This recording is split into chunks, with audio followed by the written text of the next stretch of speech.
Acelerados! Bem-vindos a mais um 0 a 100, o podcast do Acelerados, hoje com novidades na nossa mesa. Letícia Wirman Datena. Vocês reconheceram mais pelo último nome, mas tem esse nome do meio também. Tudo bem com você, Letícia? Seja muito bem-vinda. Por enquanto eu vou ignorar esses dois aqui, que já são... O pessoal já conhece. Já são carne velha aqui, pra gente falar oi pra você. Tudo bem? Obrigada, Gerson, pelo convite, tudo ótimo, uma honra estar aqui com vocês. E olha, vou te elogiar aqui que você conseguiu falar direito o meu nome. Mas eu perguntei antes, tá? Fora dos bastidores, se era isso mesmo. Eu usei esse nome, inclusive, que é o nome da minha mãe, durante muito tempo na minha carreira de modelo. Quando eu fui para o jornalismo esportivo, me rebatizaram de Datena, porque ninguém conseguia falar meu nome. É alemão? Alemão, Letícia Vieira, Letícia Werner. Nossa. Já saiu na capa de uma revista errado, então assim... Outro dia eu fui num prédio e o meu nome saiu como Jetson. Essa foi nova. Cara, mas é legal, Jetson. Jetson, né? Olha, já tinha saído legal. muita coisa. É igual o Hector, que o cara da portaria do Velocitar pergunta toda vez. Hector com H? Eu nunca vi um Hector com E, cara. Ele fica revoltado. Toda vez que eu falo que meu nome é Hector, eu tenho que falar Hector com H. Ele fica revoltado.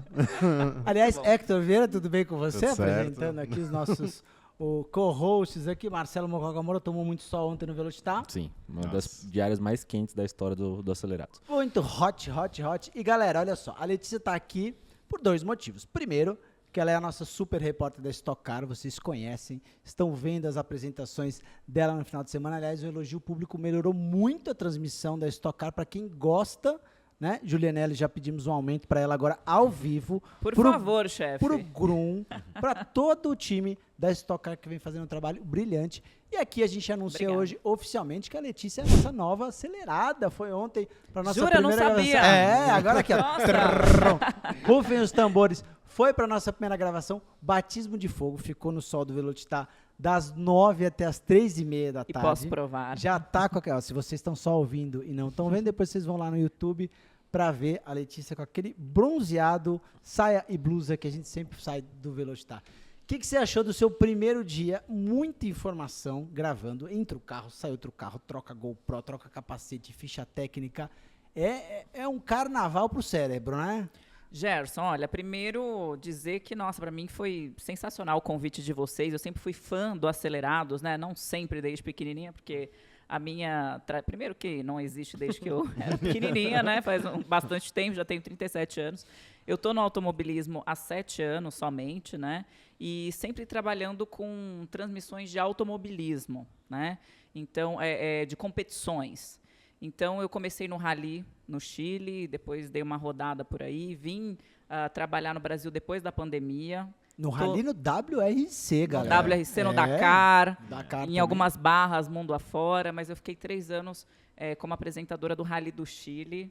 Até cheguei a narrar Rally, gente, com o meu portunhol. Era sensacional. Depois a gente resgata uns vídeos aí. Mas eu vi vídeo seu falando espanhol bom já. Mas bom. naquela época era portunhol, evoluiu. Era portunhol, mas enfim, eu virei a brasileira del Rally. Você morou no Chile? Morei no Chile 3 anos.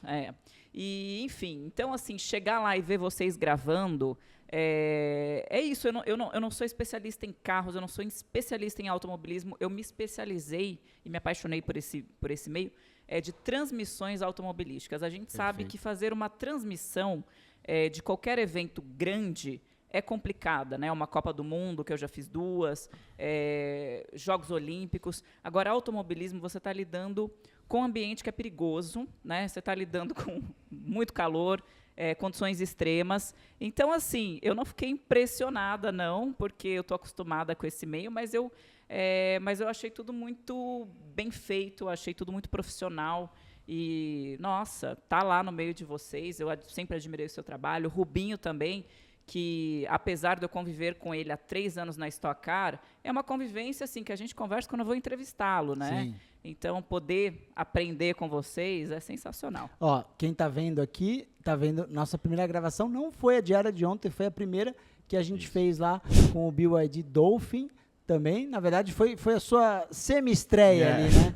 Na diária anterior também, um carro muito legal. Essa volta rápida já tá com quase 200 mil views, se eu não me engano. Passou de 200 hoje. Um carro que a legal. galera adorou. Lá naquele dia foi só uma que você gravou. Aí você Exato. falou assim, esse negócio de acelerados aqui É de tranquilo, boa. vamos lá.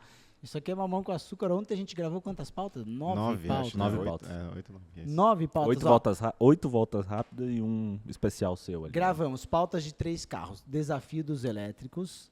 Gravamos desafio dos Vectra. Isso. Picapes. Também, né? Isso. E Só Golf aí são R. 9 carros. São 9 carros. Golf R, volta rápida pra vocês. McLaren Artura. Que é carro bacana, então tem muita coisa aí por vir. Então me conta um pouquinho mais. Você teve uma carreira antes da comunicação de modelo, morou em Sim. vários países. A tua formação, você chegou a fazer faculdade? Como é que foi? Sim, eu sou jornalista, né? Primeiro... Formada? Formada. Eu venho de uma família de jornalistas, né? Pai jornalista, mãe jornalista. Quem é Quem é seu pai? seu pai não- mesmo? não É sei um se eu certo conheço, senhor, né? um pouco mais cheinho, que fica gritando na televisão ao vivo há 30 anos. Tem imagens aqui que são impressionantes. José Luiz da Atena, meu pai, faz uma coisa que não tem nada a ver comigo, né, com automobilismo hoje em dia, mas eu comecei no jornalismo esportivo com futebol. E meu pai, durante muito tempo, foi repórter de campo, né, hoje em dia ele narra. Mas a minha mãe também começou no jornalismo esportivo. Ah, que legal. Só durante um ano, porque ela não entende muito de futebol. Mas depois ela ficou na Globo durante um tempo, como apresentadora, editora-chefe. Então, eu venho de uma família de jornalistas, mas eu comecei no mundo da moda com 13 anos. Com 15, eu sou de Ribeirão Preto, né? Com 15 anos eu venci uma competição nacional, né, de modelo. Vim morar sozinha no Brasil, em São Paulo. E aos 16 anos eu fui embora do Brasil e fiquei 10 anos fora. Você veio morar com qual idade? Sozinha? Com 15. 15 anos. E com 16 eu fui morar sozinha fora do Brasil. Fora do Brasil? Emancipada, e fiquei Qual 10 anos qual morando país? fora. Morei em 7 países. Mas esse primeiro que você foi com 15 Fui pro anos? Chile. Ah, Aí o Chile mesmo. comecei a falar espanhol. Aí foi. E aí por isso que eu cheguei no GP de Buenos Aires agora, pessoal, o que é essa brasileira falando do espanhol chileno, né? Mas tá aí. Então eu fui pro Chile, depois África do Sul, fiquei um ano lá. Que é logo ali, né? Logo ali, imagina. Eu já não sabia falar espanhol, então estava aprendendo espanhol no Chile. Passou um tempo, fui para a África do Sul, não sabia falar nada em inglês. Então tive que aprender a falar inglês lá com os africanos, que é um inglês completamente diferente. Depois É o do Joel Santana, né? O inglês que é um from In the middle, from in the middle. behind to the middle. I'm a heavy control the match. from the street, era tudo assim, né? Mas enfim. Aí depois Alemanha, França, Itália, Estados Unidos eu fiquei 6 anos, México, e voltei para o Chile depois para trabalhar com automobilismo e fiquei um tempo na Inglaterra também, quando eu Agora, a tava no vida de WRC. modelo é muito bonita na foto. Agora, é muita correria, né? Você morou em vários países, é um trabalho puxado. Ou seja, você já estava acostumada com o que você faz hoje de correria, de tal. O backstage de modelo, de foto de desfile, também não é tão glamuroso quanto a gente vê na foto pronta, né? A gente não é, né? Não é, e assim, bom, eu tenho 37 anos, imagina, eu fui morar fora do Brasil há muito tempo. O pessoal aqui, novinho, que tá aqui no estúdio, né? Vocês têm bastante jovens trabalhando com vocês. Eu nasci em 82, eu tenho 29 agora, acabei de fazer. Então, E, curiosamente, quem nasceu em 94 também tem 29, né? Olha como é que é. Como é que Não, funciona quem essa nasceu em teoria? 94 tem 18 hoje. É só fazer a conta. mas assim, nessa época, né, que eu fui morar fora do Brasil, não tinha, primeiro a gente não tinha nem celular, né? Quanto menos internet. Então, eu tinha que fazer 10 castings por dia. Eu não sei como que a gente fazia, né, Gerson? Era lista telefônica, juntando A37 com B50, né? Nossa. E nessa Páginas loucura amarelas. toda da tua vida, quando é que você aprendeu a dirigir? Quando é que surgiu o carro na tua vida? Você dirigiu logo cedo, dirigiu mais tarde? Quando é que entrou isso? Então, o meu tio tinha uma fazenda de cana-de-açúcar ali perto de Ribeirão Preto, e a gente passava férias lá. E eu tenho uns primos que sempre foram bem loucos, né? Um pouquinho mais velhos que eu. Então, quando eu tinha uns 13 anos, foi quando eu peguei o carro pela primeira vez, viu, gente? Foi na fazenda, no campo de aviação, não Olha. foi na rua, não foi contra a lei. Mas eu peguei, assim, para aprender. Então, foi a primeira vez. Foi uma Quantum, lembra da Quantum? Quantum, claro. É. lembro. E aí aprendi um pouquinho, né, naquela época, e eu sempre sempre gostei de carro. Não que eu soubesse todos os manuais, mas eu gostava da ideia de ter um carro e a independência que o carro Perfeito. Eu iria também, me proporcionar, isso. entendeu? Então, assim, eu nunca tive ninguém aficionado por carros, por automobilismo na minha família, ninguém. Mas o seu pai gosta de carro, não gosta? Ele, numa época, ele era bem próximo de Audi, teve acho que R8, se eu não me engano, eu ouvi história, não sei se era verdade. Ele Teve. gosta um pouquinho, né? Então, depois que meu pai começou a, enfim, prosperar mais financeiramente, que a vida sempre foi muito difícil, mas ele, depois de mais velho, quando ele começou a se dar melhor financeiramente, a primeira coisa que ele fez foi começar a comprar carro. Então, assim, dirige mal, papai, Olha desculpa, só. Olha Ó, só. denúncia, hein? mas Grave. mas gosta de carro. Então nós vamos levar ele pro dia de aula para falar o seguinte: me dá imagens do Datena dirigindo, eu quero ver. Já vamos lá, já pode falar com ele para levar para um dia de aula. Olha o professor aí. Exatamente. Né? Imagina, com o Rubinho. E eles são amigos, né? Se conhece. O meu pai gosta muito do Rubinho. O Rubinho estava até me contando outro dia, ontem, na realidade, depois da gravação, que ele se aproximou bastante do meu pai. Meu pai era repórter de um especial de verão lá no Guarujá. E o Rubinho estava fazendo alguma coisa lá que eu não entendi. E aí eles se aproximaram naquela época. E meu pai gosta bastante dele. Provavelmente na época da Arisco, quando ele tinha muito cabelo, era muito jovem, E meu fazia pai era muitas bem mais magrinho. ativações. Que legal. E o primeiro carro que você teve, você lembra qual foi? Bom, então, com 18 anos, a primeira coisa que eu fiz foi, na realidade, meu pai me deu o dinheiro da entrada, né, para um carro, porque eu já trabalhava e meu pai sempre foi muito linha dura comigo, né, e com os meus irmãos. Então, ele sempre valorizou que a gente aprendesse a lidar com o nosso dinheiro, né. Então, eu já trabalhava desde os 15 anos, pagava grande parte das minhas contas e ele falou, bom, eu vou te dar um dinheiro de entrada para você comprar um carro. E aí eu completei e comprei um Passat. Um Passat usado, blindado. E bom, esse Boa Passat não escolha. durou muito. Por quê? Por quê? Ai, por uma coisa tão idiota, gente. Enfim, eu não vou contar muitos detalhes, mas eu fui para Ribeirão Preto e acabei enchendo o Passat com os meus primos, todos têm 1,90 para mais de altura. E estava dirigindo com eles, claro que aos 18 anos eu não pensei que eu precisasse de seguro tão rápido assim, né? Por isso que o seguro é mais caro para jovens. Exatamente. Então, assim, eu saí praticamente da concessionária e fui para Ribeirão. Eu cheguei em Ribeirão, minha mãe ficou horrorizada. Como assim você tem um carro? E aí eu fui dar uma volta com eles na avenida ali perto de Ribeirão. E aí eu perdi a virada, o meu irmão bateu no meu braço. Não, era aqui. Eu fiz assim e eu subi em cima de um canteirinho. Pequeno, né? Um canteiro pequeno. Mas era um Passat, que já é um carro baixo, blindado, com 4 homens de 2 metros. Aí ele quebrou inteiro por baixo. Nossa. Acionou o airbag. E aí eu tive que comprar o meu segundo Passat Nossa. depois de uns meses. Nossa. Mas veio outro Passat, porque seu Sem tio ajuda tinha, do meu pai. tinha a daí. concessionária Volkswagen, provavelmente por isso deve ter sido um caminho de você ter um Volkswagen, Sim. porque tinha o tio na família que tinha a concessionária Volkswagen, é isso? Eu tenho essa história, né? Porque o meu tio, enfim, ele faleceu esse ano, mas ele foi um concessionário, eu acho que um dos mais antigos do Brasil, né? Ele ainda tem uma concessionária da Volks lá. Tem não, né? A família ficou com a concessionária. Lá no interior mesmo. Então, atende bastante a indústria de cana e tal. Então, eu sempre cresci com carros da Volks. Entendi. Aí, Legal. segundo Passat, e depois você mudou completamente. Você contou pra gente aqui fora do ar, mudou de tamanho o carro. Então, aí primeiro, antes né, que eu te falei, veio um Mini Cooper S, quando eu morava nos Estados Unidos. Ah, tá. Fora daqui. E aí era como eu dirigir um kart.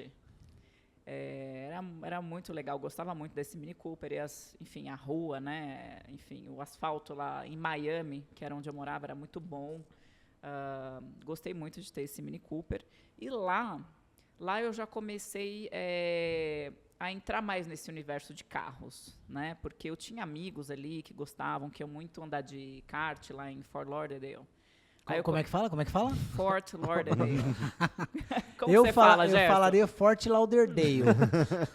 Mas Mas foi bonito. Isso é de gostei. Guarulhos, não é nem no interior. Né? Gostei a pronúncia. Fort Lauderdale. Uma palavra só, entendeu, gente? Vocês têm que aprender aqui. E aí lá era muito fácil comprar carro nos Estados Unidos, né? Lá você não dá nem entrada. Não, você e só antes o câmbio era ainda mais favorável, muito. né? E lá eu ganhava em dólar quando eu morava. Então, assim, aí Não, eu e peguei os um carros Aston mais Martin uma baratos, né? vez. Pra Os carros ficar. mais baratos Nossa. são... Você paga... É. Sei lá, um amigo meu que morou lá pagou esses, tipo, $500 num carro velho. Foi lá num coisa e saiu mas com... assim, hoje... Com $1.000 você compra sei lá, um Civic com 3 anos de uso, sei É lá. que hoje, depois da pandemia, inflação, o carro ficou mais caro no mundo inteiro. sim. Isso aconteceu nos Sim. Estados Unidos também. Sim. Mas nessa época, era assim, 12 mil. Eu lembro da época de $12.000 era um Civic zero, né? Sim. Você andava em carros muito legais. Aston Martin também? Aston Martin, na realidade, eu fiquei namorando com o carro, e aí o pessoal da concessionária me deixou um mês com o carro, e eu fiquei lá, né, desfilando por Miami. Amei, até hoje é meu carro favorito. Cheguei a ficar com uma Dodge Ram também, gigante. Nossa. Nossa, ia mas passando já de peguei carro El pequeno Camino. pra grande. Uma vez fiquei com o El Camino amarelo. Nossa, Oh, El o Camino caminho é é legal. legal, hein? Mas assim, ficava mais ou menos, e essa era a minha relação com carros, né? Gostava um pouco mais do que as outras mulheres, né? Porque a gente sabe que a mulherada gosta de carro, mas a grande tradição sempre foi mais do meio masculino, né? Então, eu sempre fui aquela mulher considerada a mulher que gosta de Você carro. falou uma coisa muito importante aqui e a gente, toda vez que a gente fala de carro, de mulher, de conteúdo, etc, etc, por que a gente demorou tanto para trazer uma apresentadora IT?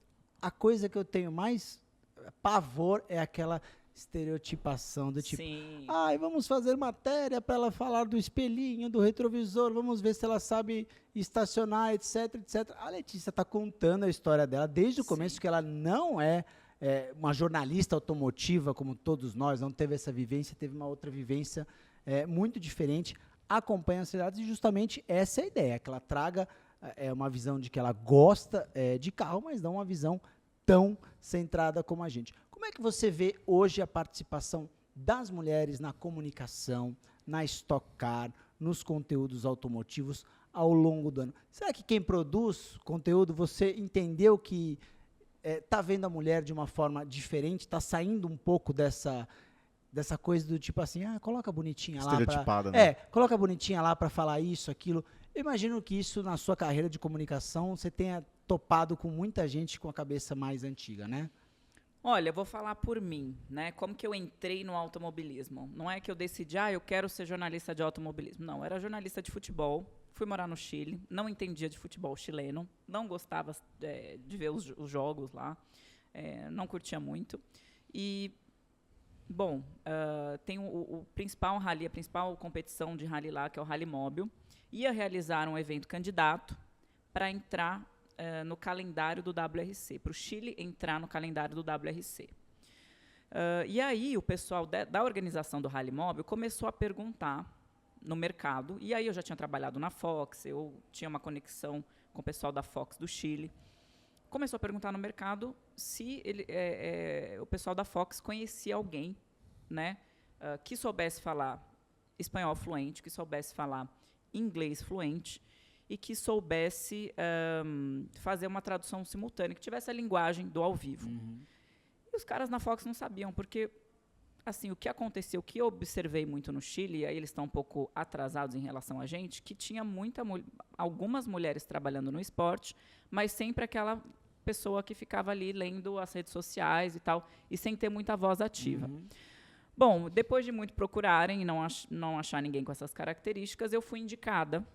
E aí o coordenador do Rally veio falar comigo e veio fazer essa proposta. Falou, olha, você tem a linguagem do esporte, você fala espanhol fluente, você fala inglês muito bem, você tem interesse em fazer... E eles queriam uma mulher para impressionar, causar uma boa impressão na Michelle Mouton, que cuida de toda a parte de segurança do WRC.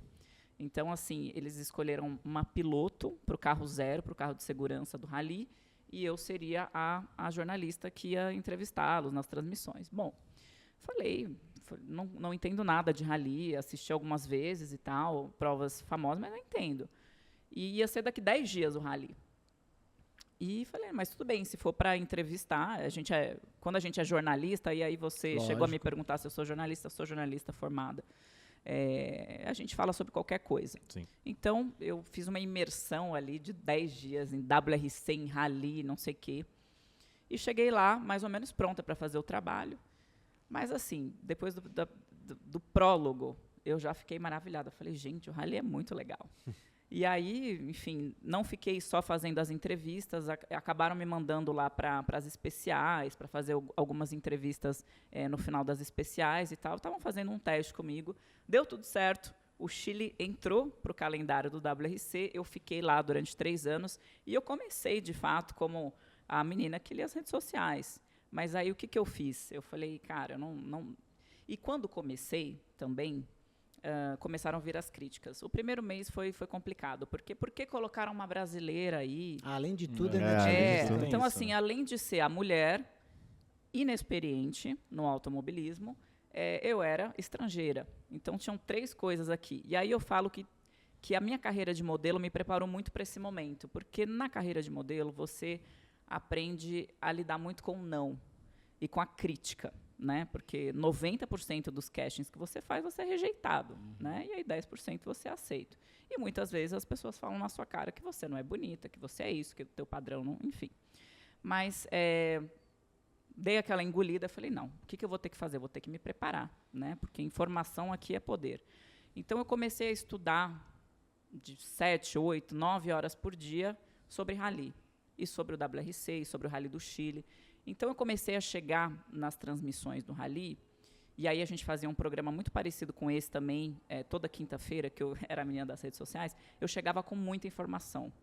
Então, eu via todas as especiais, eu anotava todos os tempos, eu fazia as relações ali, eu ia tirando as minhas próprias conclusões de acordo com os números, então eu ajudava muito os apresentadores com a informação. E aí o pessoal começou a me aceitar melhor, e hoje eu tenho o público do Chile, eu fui embora já tem um tempo, mas eu recebo tanta mensagem dos chilenos. Legal. Agora acabou de ter uma etapa do WRC, recebi um monte de leite, por que não estavas, estranhamos e tal, não sei o quê. Então, assim, no caso, eu não fui contratada para entrar no meu primeiro trabalho de automobilismo porque eu era mulher, porque eles queriam, enfim, colocar a cota da mulher. Foi porque eu sabia falar inglês e espanhol, e eu me consolidei porque eu me preparei muito. E aí, o que eu acho, né? E as meninas vêm me perguntar hoje em dia. E depois eu tive que fazer isso quando eu fui fazer Rally Dakar, eu tive que estudar muito quando eu vim para Stock Car, né? Vou ter que estudar demais no Acelerados, até porque... mas aqui ninguém estuda nada. Aqui a você chega lá e fala de orelhada. Mas, assim, a parte de mecânica e tal, são coisas que eu quero aprender, sempre quis aprender, e agora eu estou muito feliz que eu vou ter a oportunidade, vou ser obrigada a aprender. Então, assim, é um processo que eu falo para todas as meninas, eu falo assim, gente, graças a Deus a gente está abrindo caminho para vocês, né? Você vê uma Mariana Becker da vida, tantas outras apresentadoras, até a Glenda foi a primeira apresentadora mulher da Stock Car. Mas, assim, uma coisa que homem e mulher têm que fazer, se informar. Né? Claro. Então, assim, vai vencer um dia quem tem mais informação. E hoje é possível que isso aconteça. Antes não era. Antes o machismo reinava muito mais. Mas existe uma abertura muito maior por parte das empresas de comunicação e tal, dos campeonatos, e o público está aceitando muito mais. Existem desafios ainda, né? Muitos em relação a isso. Mas eu falo para a mulherada, automobilismo é para todos, paixão pelos carros é para todos. E por mais que a gente... Por que tem menos mulheres? Né? Porque a gente, quando a gente começa a brincar com alguma coisa, é com uma boneca, não é com um carrinho. E aí vão as horas, né, que você vai se dedicando a cada coisa. Né? Então, assim, existe toda uma cultura para mudar. E acho que o que vocês estão fazendo aqui é um grande passo. Você falou que você trabalhou com futebol e automobilismo agora, os 2 maiores clubes do Bolinha. Tá fácil minha vida, né? Isso que eu ia te falar. Ela gosta de um... Onde você sentiu mais dificuldade? Onde tem mais machismo? Onde tem mais o cara ali torcendo o nariz e falando assim, tá aqui porque é mulher, tá aqui porque não sei o quê. Futebol ou automobilismo? Qual é mais acessível, qual é mais difícil? Olha, no futebol eu tive bastante problema no começo. Não problema, né? Mas bastante crítica. Primeiro porque eu estava começando no jornalismo, né? Então, assim, e eu estava vindo do meio da moda. E aí eu ainda sou, né, a filha de uma pessoa que já está estabelecida na televisão. Então, era bem complicado. Isso é sempre um problema, né? O sobrenome, às vezes, ele te causa uma cobrança que não não é sua, né? Você Exatamente, não tem nada a ver uma história com a outra, né? Seu pai é um comunicador de tantos anos, você começando, às vezes as pessoas querem que Querem você que eu seja tenha a mesma igual, qualidade, né? óbvio. É. Mas, enfim, também tive a mesma postura que eu tive depois, mais tarde, no Rally, que foi, eu vou seguir fazendo o meu, aprendendo, e vou evoluindo, e aí a gente vai calando a boca das pessoas aos poucos, né, para falar com português claro. Isso aconteceu bastante. E é muito legal que o mundo dá voltas, né? Então, as pessoas que te criticavam no começo, depois vão aparecer ali num projeto que você está numa posição um pouco mais elevada. E é isso. Então, eu sempre tive que estudar muito, que me dedicar muito, e eu sempre tive que provar muitas coisas para as pessoas. Inclusive para o público. Agora, o público, eu acho que eu tenho que provar, porque é quem consome, né, o nosso conteúdo, é quem consome nosso entretenimento, a nossa informação, e eles são exigentes. Então, são, muito, a gente eu sabe estudo, eu disso. estudo pelo público, não para o mercado. A gente brinca Entendeu? aqui que você é tão bom quanto o seu último vídeo também. Porque você pode ter feito um vídeo maravilhoso na segunda-feira, acertado um monte de coisa. Na terceira, você entregou um vídeo pior, esquece. É crítica. Não, meu Deus, Acelerados decaiu muito. Lembra que a gente brincava? Que desde 2015 existe comentários. Acelerados decaiu muito. Não, haters estão aí, né, gente? Sempre estarão. É maravilhoso. Não, os haters sempre vão estar aí, né? Mas, Olha, assim, o público apaixonado e tal, eles querem qualidade, eles eu não merecem. esqueço até hoje, quando a gente fez o quadro, a gente criou a Teletransformação ainda, a gente reformou um astro inteiro, mas aquilo me deu um trabalho pessoal mesmo. Eu fui lá, arrumei a oficina, mas eu fiz tudo mesmo e tal. Quando o carro ficou pronto, a gente pintou o carro, fez tudo. O primeiro comentário é: nossa, os caras fizeram tudo isso e não trocaram o friso ali, ó. Juro por Deus, era esse o comentário. Mas aquilo me deu um desgosto tão grande que eu queria pegar quem fez aquele comentário. Falei, filho, eu não precisava estar fazendo isso. Você sabe o que eu estou fazendo para criar um negócio aqui? A pessoa fica pescando que não, mas juro por criticar. Deus, faltava quem tem Astra 1.8 antigo, 2 portas, vai lembrar. Tinha o friso de baixo e era tampinha, de verdade. Era uma tampinha de tipo R$30 que a gente não achou para comprar e faltava e era um acabamento. O primeiro comentário era esse. E aí, quando eu coloquei no ar, eu lembro que é expectativa versus realidade, né? A gente colocou no ar e falou assim: nossa, a galera vai adorar, né, meu? Olha o trabalho que a gente teve. Ninguém viu o trabalho que a gente teve 3 meses. Viu o vídeo de 15 minutos que estava sem o acabamento do friso. Então, é muito injusto, né? É muito cruel esse trabalho que a gente tem às vezes. Agora, ela falou de um ponto do Rally que o Hector gosta muito, que é a classificação, né? Como é que chama antes, que faz os tempos ali? Quando tem um Rally. Aí faz a classificação para ver quem larga primeiro antes. É o Pro... Como é que é? Prólogo. Como é que é? Prólogo. Letícia, só pra você entender, você não ficar, existe um bullying muito grande com o Hector, que ele tem língua presa. Exato. Então, palavras entendi. como Araraquara, 33, Fogolo, Wikipedia. Eu acho que não Eu não tem, tinha mas percebido. o público... tá vendo aí? Ó, te salvou. Aí, ó, viu Tá só? vendo? Não- Ela é uma não prova. percebeu. Vocês ficam pescando coisas pra me criticar. É isso aí. Mas aí, você falou do Chile, do Rally. Foi na mesma época que o Dakar tava correndo na América do Sul. Foi. Foi. E aí, como é que foi? Você fez primeiro o WRC, como é que foi o convite para fazer o Dakar? Que imagino que, assim, nunca cobri como jornalista, mas deve ser uma das maiores, um dos eventos mais difíceis do mundo, assim. Eu vejo a galera postando lá na Arábia Saudita hoje em dia, meu Deus do céu. Eu vou te falar. E aí também quando você manda uma matéria lá do meio do deserto e a pessoa fala, mas não sei o quê. Eu falo, gente, pelo amor de Deus, né? Não, exatamente. Eu tô fazendo uma matéria aqui com uma caixinha de fósforo e uma meia, porque não, sabe? Tipo MacGyver, né, no deserto. Então, assim, deixa eu lembrar.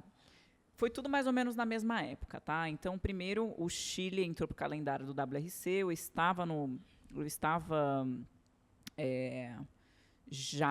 fazendo a transmissão quando teve a primeira corrida, e aí o pessoal do WRC queria interagir com os locais na primeira transmissão, e eles resolveram chamar alguns apresentadores da transmissão local para participar da transmissão deles, como os convidados e tal.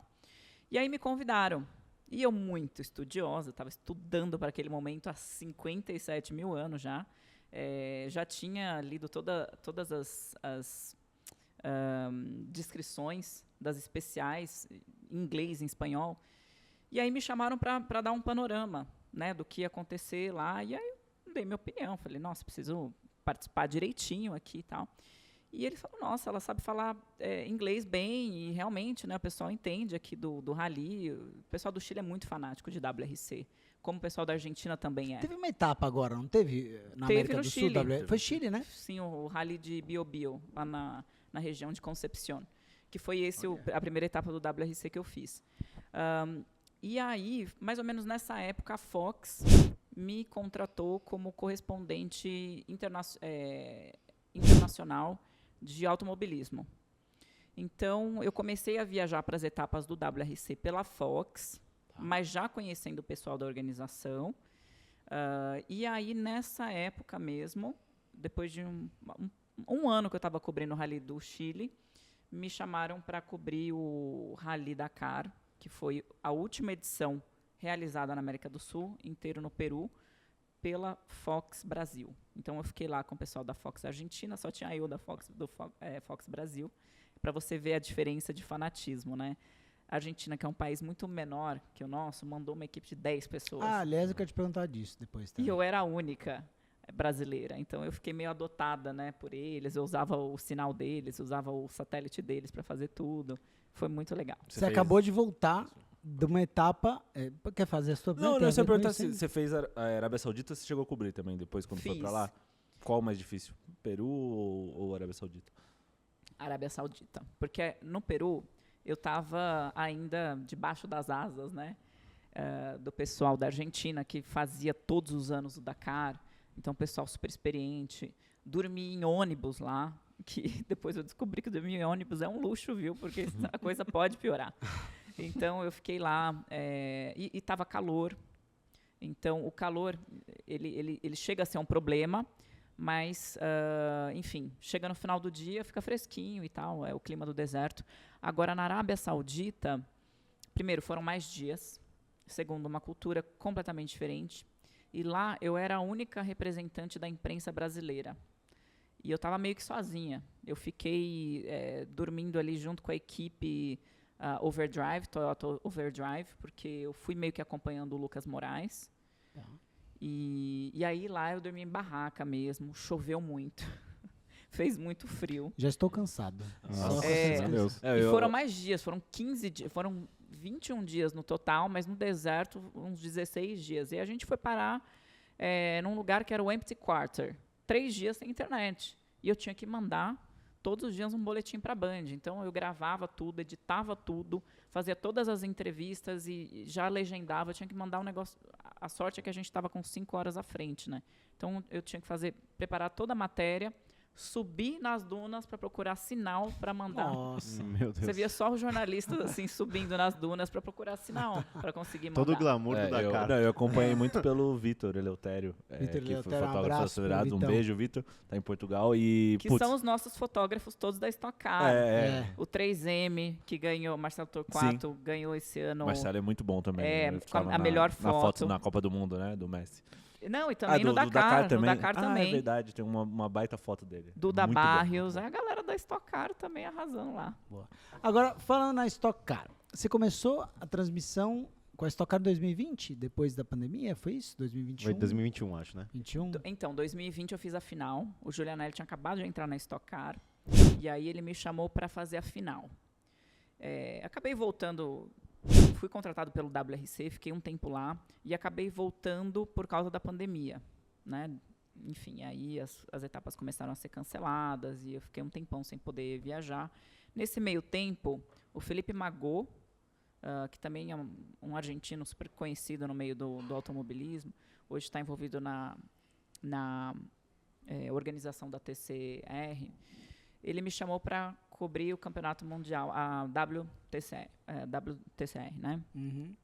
E aí estava nessa de me organizar para ir, mas ainda estava muito complicado de viajar, quando o pessoal dos Sertões me chamou para fazer a transmissão. Aí eu comentei com ele, falei, putz, aconteceu isso, me chamaram para fazer...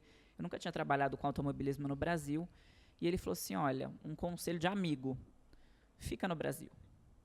É legal você ter essa oportunidade e tal. A gente não sabe o que vai acontecer no mundo, a gente não sabe o quão fácil vai ser você ficar viajando por aí.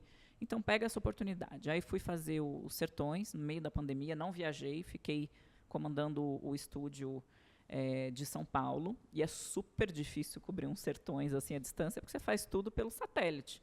Você fica vendo o que está acontecendo com os carros, com as motos, enfim, com todos os veículos e escrevendo, né? Mas isso eu já tinha tido a experiência dos outros ralis, então tinha essa habilidade. Fiz um pouco de Porsche Cup, e aí o Giulianelli tinha acabado de entrar na Stock e me convidou para fazer a final. E aí eu queria mostrar um serviço assim absurdo, né? Porque eu falei, gente, a maior categoria do Brasil, eu preciso ficar aqui. Me colocaram com câmera de vocês, do Acelerados, o Munhoz. Não é nosso câmera Munhoz, não. Rafael tá de Munhoz. férias, aliás, né? Não sei onde ele tá. Tá nos Desaparecido. Estados Unidos. Tá nos Estados Unidos. States. Quem quiser encomenda, pode pedir pra ele. Eu já tenho o endereço. Principalmente Rafael, eletrônicos. Eletrônicos, pode pedir. Já pedi peça pra ele. E aí eu cheguei e assim, hoje ele confessa que ele me odiou quando ele me conheceu, porque eu fazia assim, eu olhava, fazia matéria, né? Eu fiquei lá 3 dias na Stock Car, na final. Ó, difícil mais de alguém, hein? É. Você deve ter sido... Ele falou, você meu, deve essa ter menina sido não para de linhadora. trabalhar. Eu falei, não, eu quero fazer o máximo de matérias aqui que eu conseguir, enfim. Deu tudo certo, acabei ficando na Stock Car. Hoje não faço tantas matérias, faço menos, mas faço bastante. E as matérias passam na Band também, nas transmissões da Band, fora o ao vivo que vocês fazem, vai também pro YouTube, né? Então, a entrada do Giulianelli na Stock Car foi um divisor de águas, né? O Giulianelli é uma pessoa que tem uma visão e muita experiência no marketing. Então, ele meio que implementou um departamento de conteúdo que não existia de fato antes, né? Ou existia de uma forma bem mais tímida. Então, ele investiu muito nisso. E eu, junto com o Alexander Grunwald, que hoje também apresenta algumas coisas comigo, a gente começou a criar coisas novas e a gente tinha ferramentas, né, para elaborar essa transmissão, para elaborar também, abastecer melhor o nosso canal de YouTube, as nossas redes sociais. E a gente começou a explorar mais os bastidores da competição, né? Então, assim, não só o que acontece na pista, para aproximar as pessoas do automobilismo, mostrar um pouco mais do lado humano, né? Porque antes era só quem gostava muito de Stock Car que assistia. Hoje em dia, você consegue ver outras coisas, né? Você consegue ver mais backstage, mais a personalidade dos pilotos. Então, é meio que uma pegada que a Fórmula 1 também investiu bastante, né? Grill De the Grid, aproximar o público dessa parte que antigamente era bem restrita, né? Assim, era uma coisa meio velada e hoje a galera quer se aproximar de piloto, quer ver bastidor e vocês exploram muito bem isso hoje em dia, né? Exatamente. Então, eu digo que lá o negócio é muito bem distribuído, né? A gente tem caras super técnicos, o próprio Grum, né, é um apaixonado por automobilismo, sabe tudo. A gente tem nosso narrador, o Osiris, Bruno Vicária, Hélio Pingo, enfim, a gente tem uma galera bem legal assim da parte técnica e eu trago muito também do entretenimento, né? Eu já estou acostumado a fazer todas as transmissões, obviamente, faço as perguntas técnicas. O meu objetivo lá durante as transmissões do quali, do treino e da corrida é deixar todo mundo abastecido com as informações que são pertinentes para você acompanhar a corrida, né?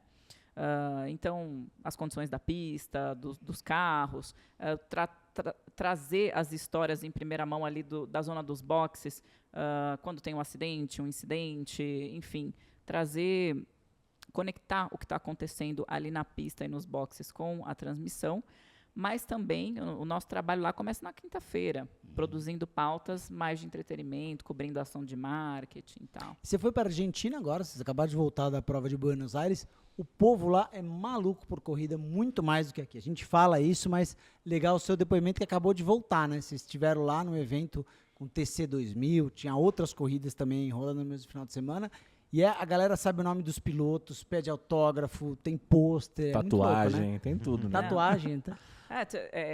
Tiveram uns fãs ali que eles pegaram um autógrafo do Massa e fizeram uma tatuagem. Né? Mas assim, isso não é nada perto do fanatismo, né? Imagina, o público do Brasil é maravilhoso, é sensacional. Mas lá a gente teve um autódromo com 57 mil pessoas. Né? Eu contei. Dizem que tinha mais ou menos 57 mil pessoas, estava bem lotado. É um público de Fórmula 1 quase aqui pra gente. Exatamente. Né? Que loucura. E aí lá estava rolando uma corrida bem importante para TC 2000, que são os 200 quilômetros de Buenos Aires. A gente tinha 3 pilotos brasileiros correndo uma corrida de duplas. E aí a Stock também, que tem o Matias Rossi, que acabou vencendo Ganhando a ganhou corrida lá. 2, o pessoal ficou maluco. Ele é celebridade maluco. lá? Ele é... Celebridade total. Você entra no autódromo, tem um túnel com todos os campeões da TCR, da TC2000 estampados ali. O Matias tá assim, o Matias é o Cacá Bueno deles, né? Legal. Mas foi muito legal. O pessoal muito, muito apaixonado. Sabiam também o nome de todos os pilotos brasileiros, ou seja, eles acompanham também. Durante as nossas transmissões de corrida, vira e mexe, tem alguém falando espanhol, de todas as regiões da Argentina, então o pessoal acompanha. Não, eu ia falar, os nossos meninos aqui da produção separaram algumas fotos da sua carreira aqui, acho que é legal a gente reagir. Por favor, hein, Vamos gente, ver. vamos lá. A gente deixou na do Só BYD. a carreira do Deixa eu só, automobilismo, né? Vamos começar essa foto. Você com o Max Verstappen, qual que é o contexto Não, dessa não é só foto? com o Não é Max, só Ah, com o Max, ele não é me só com o Max. convidou ali Com o para um Loeb, happy gente. hour. Que ele tá do meu lado, que eu não tinha visto.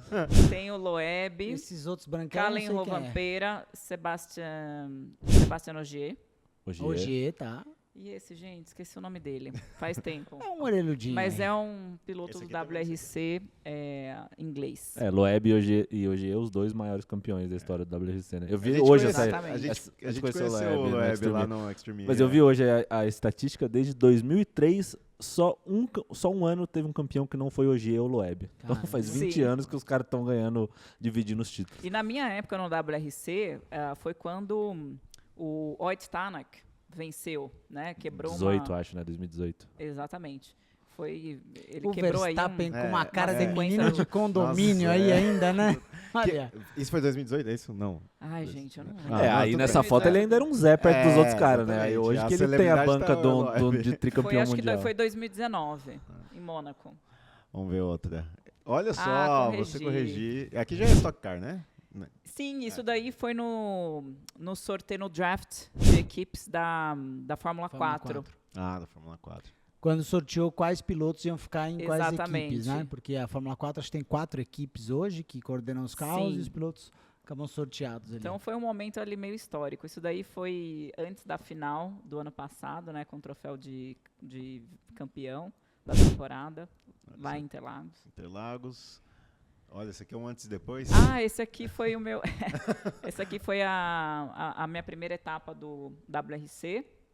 Ali na Essa frente do carro, sim, do carro do Sebastian Loeb. E ali cobrindo a Porsche Cup. Que anos foi isso, você lembra? Ai. Então, aqui eu acho que foi 2018 ou 2019. Eu sou horrível com data, né? E aqui foi 2020.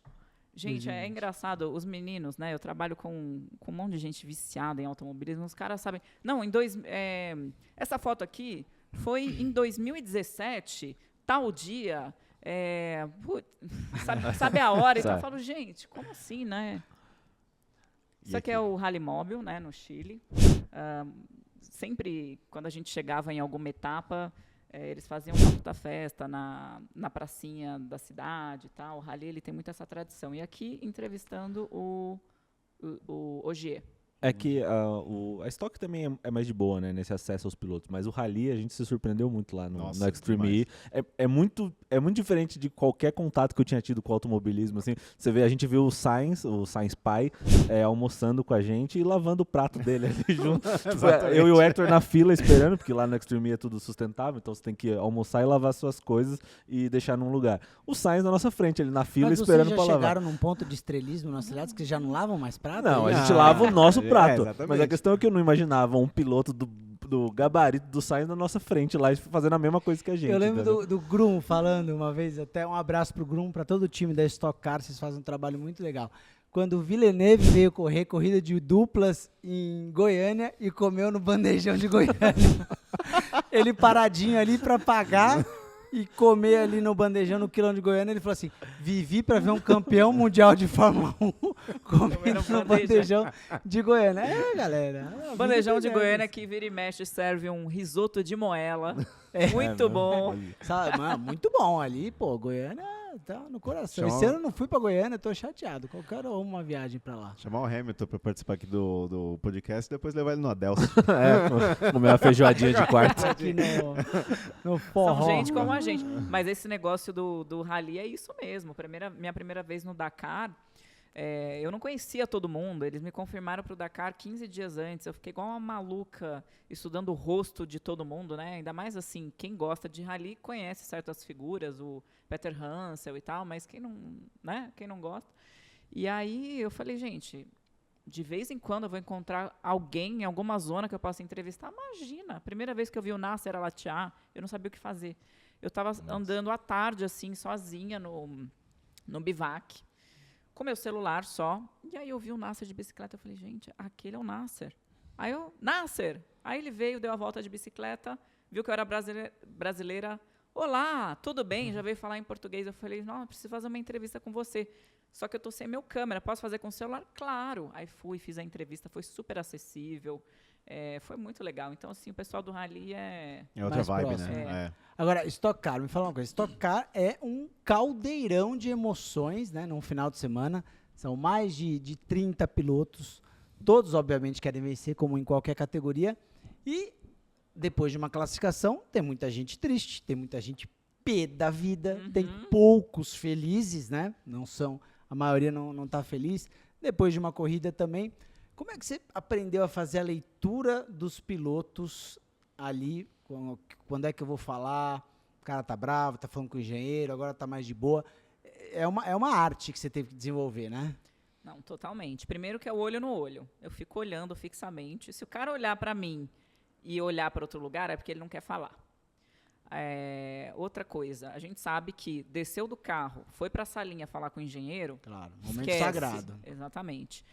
Foi mal na classificação, acabou de ter algum problema com o carro, também é muito complicado. Às vezes eles estão dispostos a falar, até porque tem que explicar o que está acontecendo, mas se está conversando com o engenheiro, se está conversando com o chefe de equipe, tem que ficar longe. Se acontecer algum babado, algum problema também.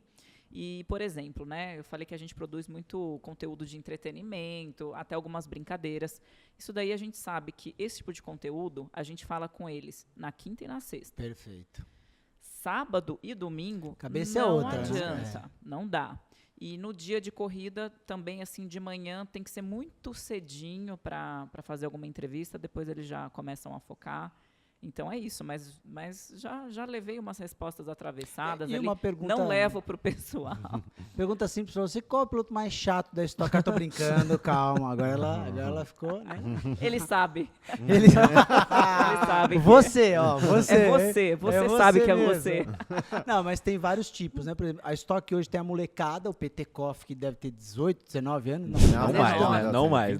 22, Ah, acho. já sei, eu não Acho que ele tem tô 22 lembrando. anos. Mas o PT Koff, novinho, tem o Rubinho 51 anos, então você lida desde um molecão até um cara com a bagagem e o currículo do Rubinho, né? Muitos já mais, mesmo o Petekov, por exemplo, novo, mas já com media training desde que, né, começou a carreira no kart e tal. Mas mesmo assim, todos eles sabem a importância de falar com você, sabem a hora, e eu vejo que eles todos tratam, pelo menos ali na hora, com bastante respeito, né? Eles entendem que é uma vitrine para eles. Olha, aí vamos de novo, né? Como que é uma mulher entrar em um trabalho novo, né? De automobilismo ou, sei lá, no esporte. Eu cheguei na Stock Car, então, em 2020. 2021 eu comecei minha primeira temporada completa. Então, assim, também é um desafio você ser respeitada, você conquistar o respeito desses pilotos, da organização. Então, assim, sempre foi um trabalho muito delicado, né? Claro que eu não vou chegar achando que eu estou no WRC, que eu já conheço todo mundo, no Rally do Chile, que eu já conheço todo mundo. Então, assim, você tem que respeitar que os caras não estão abertos ainda no começo, né? Então, acelerados. Eu não vou chegar chegando, né, gente? É óbvio que eu vou ficar ali mais quietinho, não vou interromper você e o Rubinho, se eu achar que não... Entendeu? Então, assim, no começo eu fui muito, muito mais tranquila e fui conquistando o respeito deles, né? Então... é isso. E existem várias personalidades ali na Stock Car. Tem o cara que é mais fácil, mais acessível de você falar a qualquer momento, por mais que ele esteja meio bravo. Os mais jovens, é muito mais fácil falar com eles. É mais fácil, né? Ah, sim. Quando a gente tem pauta de brincadeira, ou pauta assim que às vezes não tem nada a ver com a corrida, a gente vai nos mais novos. A gente viu O Tony Canaan também sempre vai. Tony sempre Que é um dos Não, mais segura. jovens. Que não é, pois é, o Tony é bem jovial. mais de espírito e preparo De espírito, físico, o cara com é. certeza, O cara com certeza. Aliás, o Tony precisa vir aqui. Vamos falar com o Tony. Agora, a gente viu, por exemplo, o Lance Stroll, né? Na última etapa da Fórmula 1, uma coisa muito atípica, a forma como ele respondeu, né? Ali, empurrou bem o, grosseiro. Ele empurrou o treinador não tô dele. nem entrando meu, nesse nossa. mérito, né? Tô só falando da parte, mas de fato, antes ele empurrou o treinador dele ali, jogou o volante, deu aquela famosa pitizada. Petizado, total. E na hora da entrevista ao vivo falou até um palavrão, não é normal. Agora, o Alonso já foi grosseiro com a Mariana Becker, mas pediu desculpa depois pelo momento, né? Agora o Stroll não pediu, né? Pro repórter dele não apareceu eu nada, não vi né? nada do tipo Também não vi ainda. nada. Não E sei diz se que ele mandou um DM lá, que não foi... Pode ser também, o mas pedido assim, direto. Mas a né? desculpa tem que ser pública, né? Porque a No grosseria caso, foi A pública, grosseria né? foi pública, exatamente. Mas a FIA está estudando, diz que já foi para uma avaliação, se ele pode Isso. sofrer alguma punição, enfim. Mas acho porque- que é por causa do todo, né? Não só a entrevista, né? Acho que todo o comportamento dele no todo- GP acendeu esse Tem que alerta. dar uma cortadinha, né? Tipo, o Tsunoda também, com todo aquele momento xingamento é. no rádio. Os caras têm que saber que a qualquer momento eles estão sendo exemplo para milhões de pessoas. Eles têm que entender que assim, o trabalho deles só faz sentido por causa do público, né? Claro. E ele só acontece porque ele tem patrocinadores, né? Os patrocinadores dele têm que aparecer. E aí nós, da imprensa, somos um veículo para que isso aconteça. Então, lá na Stock Car, além de eu ser imprensa, eu sou organização. Então, eu sou a organização, o nosso interesse é fazer com que eles estejam, com que eles apareçam, com que eles estejam em alta. Então, assim, a gente sempre tem muito cuidado. Quando o piloto entende isso, que toda vez que a gente vai bater na porta dele é para trazer algo que é benéfico para ele, aí é maravilhoso. Não são todos que entendem dessa maneira. Na Stock Car, a maioria, entendeu? Então, assim, o nosso trabalho é muito ligado ao deles, né? E desde que você começou a trabalhar lá, você já percebeu uma evolução na mentalidade dos pilotos de atendimento, de falar mais com vocês e tal? Aquele que era mais arisco e tal, não, mas agora ele está mais aberto a falar, ele viu o resultado do trabalho, você já sacou isso? Então, no começo, mas foi bem no comecinho, era um pouco mais difícil, né? E só que muito rapidamente, até por todo o trabalho que a gente estava fazendo, não só eu como apresentadora, mas Júlia Nelly, equipe de marketing, equipe de conteúdo, quando eles viram, né, que a categoria começou a aparecer mais e aparecer de uma forma diferente, mais atraente, com conteúdos novos, com mais conteúdo, eles começaram a respeitar muito mais o nosso departamento. E eu recebi bastante elogio. Então, isso foi muito legal. Foi uma coisa que aconteceu até antes do que eu imaginava. E eu posso te dizer que lá dentro, né, no grid da Stock Car, eu nunca sofri nenhum desrespeito, sabe? Se aconteceu alguma coisa, algum comentário, foi pelas minhas costas. Nunca aconteceu nada, então eu sempre fui muito bem tratada. Óbvio, né, que ali no calor dos acontecimentos, sempre vai falar, não quero falar agora. Mas isso acontece com todos os jornalistas, não é pelo fato de eu ser mulher ou qualquer coisa assim. Então, lá eu sou muito respeitada. Letícia, seja muito bem-vinda ao Acelerados. E eu acho que você pode nos ajudar numa missão, Mococa e Hector. Uma missão antiga do Acelerados. Eu vi que você tem conexões em Mônaco. Você já esteve em Mônaco e nós temos um sonho antigo aqui. Você vai ajudar a gente a cumprir esse sonho. Todo mundo vai para Mônaco, quer assistir o GP lá no iate do Lawrence Stroll e tal. A gente quer realizar o sonho da classe média, quer ir visitar o GP de Mônaco de bote. Alugar Nossa, um bote em Nice, fazer que nem você fez o vídeo de Nürburgring. Quanto custa? Você alugar um bot em Nice? Alugaram um bote, alugaram um guia, Esse vídeo que o Mococa fez ficou muito bom, porque são todos os custos para conhecer Nürburgring, né? Ir lá andar, quanto custa alugar o carro. Já pensou se a gente fizer passagem até Nice, Nice até Mônaco, alugar um carro, alugar um bote com um marinheiro, chegar lá, fiança que você vai pagar quando você for preso, depois de assistir um pouco e a guarda costeira Quanto chegar lá tempo dá na pra hora. assistir do GP antes de ser preso? 40 minutos de GP você assiste, tudo isso reality. Você não acha que a gente ia fazer sucesso com essa pauta? Não, eu acho que assim, a ideia é muito boa, né? Agora ela é de difícil execução, porque a única vez que eu fui para Mônaco, que foi aquela vez que vocês viram a foto, pessoal falou, olha, troca o chip do seu celular. Falei, como assim? Não faça nenhuma ligação com o chip de fora, porque é extremamente caro. Mônaco, realmente, assim, Mônaco para respirar é caro, né? Nossa, uma fatia de pizza. Eu fiquei 24 horas em Mônaco e eu Como gastei... bebeu água só. Jejum. Exatamente. Eu vou dar um conselho. Se vocês forem passar 24 horas em Mônaco, façam um jejum intermitente de 24 horas. Levem Dizem que faz barrinhas. bem. Exatamente. Não, eu paguei, sei lá, 10 euros num refrigerante em 2008 em Mônaco, Tá quando louco. eu era Nossa. fazendo mochilão, assim. Mas você foi mais recente com o Senna? Não foi andar? Foi lá? Fui. Em 2017, vídeo, ó, coloca aí, ó, vi. McLaren Senna com o Bruno Senna, a gente andou lá em Mônaco em 2017.